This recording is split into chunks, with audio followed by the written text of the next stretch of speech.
Good evening 100 days weight loss சேலஞ்சில் இன்றைக்கி day 60. இன்றைக்கி என்ன சாப்பிட்டேன்னு சொல்லி பார்க்கலாம். மார்னிங் பிரேக்ஃபாஸ்ட்டுக்கு வந்து பச்சைப்பயிறு தோசை தான் வந்து 2 எடுத்துக்கிட்டேன்.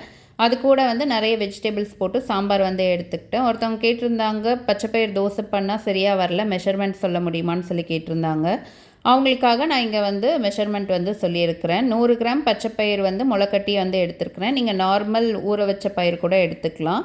அது கூட வந்துட்டு ஒரு சின்ன துண்டு வந்து இஞ்சி வந்து ஆட் பண்ணிக்கோங்க. 1/4 டீஸ்பூன் உப்பு, 1/2 டீஸ்பூன் வந்து ஜீரகம் வந்து ஆட் பண்ணியிருக்கிறேன். 2 பச்சை மிளகாய் நான் வந்து ஆட் பண்ணியிருக்கிறேன். உங்களுக்கு காரத்துக்கு ஏற்ற மாதிரி வந்து ஆட் பண்ணிக்கலாம். ஒரு கைப்பிடி அளவு கொத்தமல்லி வந்து அதோட ஆட் பண்ணியிருக்கிறேன். கொஞ்சமாக தண்ணி ஊற்றி மிக்சியில் வந்துட்டு நல்லா கிரைண்ட் பண்ணிக்கோங்க.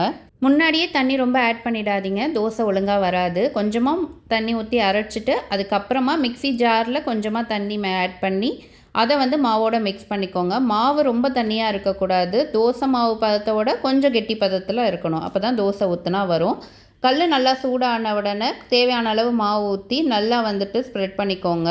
ஸ்டவ்வை மீடியம் ஃப்ளேமில் வச்சு 2லேருந்து 3 நிமிஷம் வேக விட்டுக்கோங்க. ஒரு பக்கம் வெந்ததுக்கப்புறம் திருப்பி போட்டு இன்னொரு பக்கமும் 2லேருந்து 3 நிமிஷம் வேக விடுங்க. நான் வந்து எண்ணெய் எதுவும் ஆட் பண்ணல, உங்களுக்கு வேணும்னா நீங்கள் சேர்த்துக்கோங்க. நான் பச்சைப்பயிறு தோசை கூட வந்து நிறைய வெஜிடபிள் போட்டு சாம்பார் எடுத்திருக்கேன். உங்களுக்கு வேணும்னா தேங்காய் சட்னி இல்லை தக்காளி சட்னி கூட ஆட் பண்ணிக்கலாம்.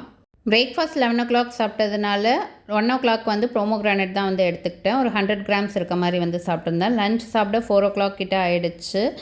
லஞ்சுக்கு வந்துட்டு plain biryani 100 grams, 2 fish fry, prawn gravy, அது கூட ஒரு பாயில்டு எக், அப்புறம் ஒரு கேரட் வந்துட்டு எடுத்துக்கிட்டேன். வெஜிடபிள்ஸ் வேறு எதுவும் பண்ணலை, அதனால் கேரட் வந்து எடுத்துக்கிட்டேன். நம்ம வெயிட் லாஸ் சேலஞ்ச் ஸ்டார்ட் பண்ணி 60 டேஸ் கம்ப்ளீட் ஆகிடுச்சு. இது வரைக்குமே ஒரு 3 kgs தான் வந்து கம்மி பண்ணியிருக்கேன். பேலன்ஸ் இருக்க 40 டேஸில் ஒரு 5 kgs கம்மி பண்ணணுன்னு முடிவு பண்ணியிருக்கேன்.